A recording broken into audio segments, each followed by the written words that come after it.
Dopo numerose proteste, la solidarietà anche del Cardinale, la solidarietà di numerosi politici e di associazioni cittadine, oggi questo incontro richiesto dalle associazioni sindacali per prevedere il futuro di questi 21 operatori ecologici.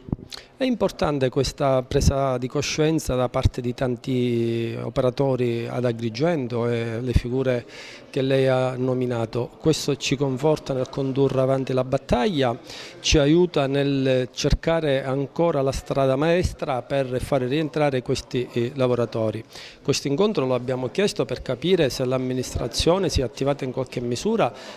così come in prefettura ci diceva, per dare qualche risposta e in quale direzione, ma soprattutto l'incontro lo abbiamo voluto anche alla presenza delle imprese, perché al momento, mentre noi siamo qui, non abbiamo ricevuto nessuna comunicazione ufficiale rispetto a criteri di scelta, come si è arrivati, quali sono gli importi e come nascono, perché se ci sono le condizioni di percorrere qualche strada, certamente questa deve essere percorsa sino a trovare la soluzione.